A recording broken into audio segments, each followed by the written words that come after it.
Hi hello ನಮಸ್ಕಾರ ಸ್ನೇಹಿತರೆ. ಏನಾಗ್ತದೆ ಈ ಒಂದು ಸಂಚಿಕೆಯಲ್ಲಿ ಅನ್ನೋದನ್ನು ತಿಳ್ಕೋಬೇಕು ಅಂದರೆ ಈ ಒಂದು ವಿಡಿಯೋವನ್ನು ಪೂರ್ತಿಯಾಗಿ ನೋಡಿ. ನಿರ್ಮಲಾ ಪಾಟೀಲ್ ಅವರ ತಮ್ಮ ಶ್ರೀಮಂತ ಅವರು ಮನೆಗೆ ಬಂದಿದ್ದಾರೆ. ಇಷ್ಟೊತ್ತು ವಂದನಾ ಮುಂದೆ ನಾನು ತುಂಬ ಶ್ರೀಮಂತೆ, ಆಗರ್ಭ ಶ್ರೀಮಂತ ಫ್ಯಾಮಿಲಿ ಕುಟುಂಬ ನಮ್ಮದು ಅಂತ ಕೊಚ್ಕೋತಾ ಇದ್ರು. ಅಲ್ಲಿ ಶ್ರೀಮಂತ ಅವರು ಬಂದಿದ್ದೆ ನಿರ್ಮಲಾ ಅವರ ನಿಜ ಬಂಡವಾಳ ಬಟ್ ಬಯಲಾಗಿದೆ. ಈ ಕಡೆ ಸಾಕ್ಷಿಯವರಂತೂ ಏನಕ್ಕ ನೀನು ಕೊಟ್ಟ ಬಿಲ್ಡಪ್ ಎಲ್ಲ ನೀರಲ್ಲಿ ಹೋಮ ಆಗೋಯ್ತಲ್ಲ ಅಂತ ಹೇಳ್ತಿದ್ದಾರೆ. ನಾನು ಯಾರು ಅನ್ನೋದನ್ನು ತಾನೇ ಹೇಳ್ಕೊಳ್ಳೋಕೆ ಸದ್ವಾಗ್ತಿದ್ದಾರೆ ಶ್ರೀಮಂತ್ ಅವರು. ಇದ್ಯಾರಪ್ಪ ಇಂಥ ಭಿಕ್ಷುಕರು ಅಂತ ಬೃಂದ ಹೇಳಿದಾಗ, ನಾನು ನಿರ್ಮಲಾ ಅವರ ತಮ್ಮ ಅಂತ ಹೇಳಿದಾಗ ನಿಜಕ್ಕೂ ಬೃಂದಾಗೆ ಶಾಕ್ ಆಗುತ್ತೆ. ಅಕ್ಕ ನೀನು ಎಷ್ಟು ದಿನ ಆಯಿತು ನಮ್ಮನ್ನೆಲ್ಲ ನೋಡಿ, ನಿನ್ನ ನೋಡಬೇಕು ಅಂತ ಎಷ್ಟು ಅನ್ನಿಸ್ತು ಗೊತ್ತಾ? ನೀನೇನೋ ಇಲ್ಲಿಗೆ ಬಂದುಬಿಟ್ಟು ಮದುವೆ ಆಗಿಬಿಟ್ಟಾರ, ಆರಾಮಾಗಿ ಇದ್ಬಿಟ್ಟಿದ್ಯಾ, ಬಟ್ ಅಲ್ಲೆಲ್ಲ ಏನೇನು ಆಗ್ತದೆ ಅಂತ ಗೊತ್ತಿದೆಯಾ, ನಿನ್ನ ನೋಡಬೇಕು ಅನ್ನಿಸ್ತು, ಅದಕ್ಕೆ ನಾನಂತೂ ಬಂದುಬಿಟ್ಟೆ ಅಷ್ಟೇ ಅಂತ ಹೇಳ್ತಿದ್ದಾರೆ. ತದನಂತರ ನಿನಗೋಸ್ಕರ ನಾನು ಏನು ತಂದಿದ್ದೀನಿ ಗೊತ್ತಾ ಅಂತ ಹೇಳಿ ಬೋಟಿ ಎಲ್ಲವನ್ನ ಕೂಡ ತೋರಿಸಿದಾಗ ನಮ್ಮತ್ತೆ ಇದನ್ನೆಲ್ಲ ಈಗ ತಿನ್ನೋದಿಲ್ಲ ಅಂತ ಬೃಂದ ಹೇಳ್ತಾರೆ. ಯಾಕೆ ತಿನ್ನೋದಿಲ್ಲ?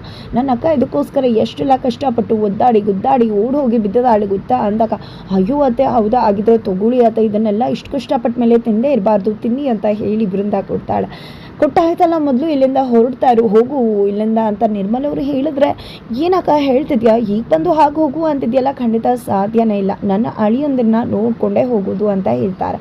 ಈ ಕಡೆ ವಂದನಾ ಯಾರಮ್ಮ ನೀನು ಅಂತ ಕೇಳ್ತಿದ್ರೆ, ನಾನು ಶಕ್ತಿ ಪ್ರಸಾದ್ ಮಿನಿಸ್ಟರ್ ಅವರ ಮಗಳು ಅಂತ. ಅಯ್ಯೋ ಯಪ್ಪ ಎಷ್ಟು ದುಡ್ಡಿದೆ ನಿನ್ನ ಹತ್ರ, ಹೌದು ನಿನ್ನ ಗಂಡ ಯಾರು ಅಂದಾಗ, ಮದುವೆ ಆಗಿಲ್ಲ ಅಂದ ತಕ್ಷಣ ವಂದನಾ ಜೊತೆ ಕನಸೆ ಕಾಣ್ಬಿಡ್ತಾರೆ ಶ್ರೀಮಂತ್ ಅವರು. ತದನಂತರ ಇಲ್ಲಿ JP ಮತ್ತು ಶ್ಯಾಮ್ ಇಬ್ಬರು ಕೂಡ ಕೇಸಿನ ಬಗ್ಗೆ ಮಾತನಾಡ್ತಾರೆ. ಇಲ್ಲಿ ಭಾರ್ಗವಿ ಅದ್ರ ಬಗ್ಗೆ ತಲೆ ಕೆಡಿಸ್ಕೊಳ್ದೇ ಇರೋದು ಒಳ್ಳೇದು, ಬಟ್ ಸೈಲೆಂಟ್ ಆಗಿದ್ದಾಳೆ ಅಂದರೆ ಖಂಡಿತ ಅದರಿಂದ ಏನು ಪ್ಲಾನ್ ಇದೆ ಅಂತ ಅನ್ನಿಸ್ತದೆ ಅಂದಾಗ, ಬೃಂದ ಬಂದಿದೆ ಆ ರೀತಿ ಏನಿಲ್ಲ, ಅವಳು ನಮ್ಮ ಕಣ್ಣು ಮುಂದೆ ಓಡಾಡ್ತಿದ್ದಾಳೆ ಮಾವ, ಆ ರೀತಿ ಏನು ಪ್ಲಾನ್ ಮಾಡ್ತಿಲ್ಲ ಅಂದಾಗ, ಆ ರೀತಿ ಸುಮ್ಮನಿರೋಕ್ಕಾಗೋದಿಲ್ಲ, ಯಾಕಂದರೆ ಅನಾಮಿಕ ಕರೆ ನನಗೂ ಕೂಡ ಬಂದಿದೆ, ಭಾರ್ಗವಿನೇ ಮಾಡ್ತಿರ್ಬೋದಲ್ವ ಅಂದಾಗ, ಖಂಡಿತ ಅವಳು ಮಾಡಿರ್ಲಿಕ್ಕೆ ಸಾಧ್ಯ ಇಲ್ಲ, ನನ್ನ ಕಣ್ಣು ಮುಂದೆ ಓಡಾಡ್ತಾ ಇದ್ಲು ಅಂತ ಬೃಂದ ಹೇಳಿದ್ರೆ, ಶ್ಯಾಮ್ ಬೇರೆಯವ್ರ ಕೈಲಿ ಇರಬಹುದೇನೋ ಅಂತ ಹೇಳ್ತಾರೆ.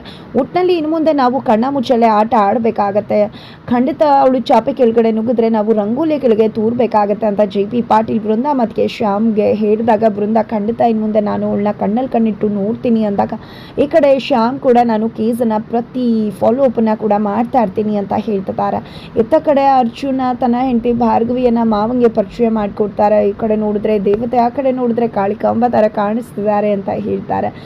ಒಟ್ಟಿನಲ್ಲಿ ಇಲ್ಲಿ ಭಾರ್ಗವಿಗೋಸ್ಕರ ಅರ್ಜುನ್ ಸೀರೆಗಳನ್ನ ತೊಗೊಂಡು ಬಂದಿದ್ದಾರೆ. ಸೀರೆಗಳನ್ನ ನೋಡಿದ್ದೆ ಭಾರ್ಗವಿಗೆ ತುಂಬ ಖುಷಿ ಆಗುತ್ತೆ, ಪ್ರೀತಿಯಿಂದಾನೇ ತಗೋತಾಳೆ.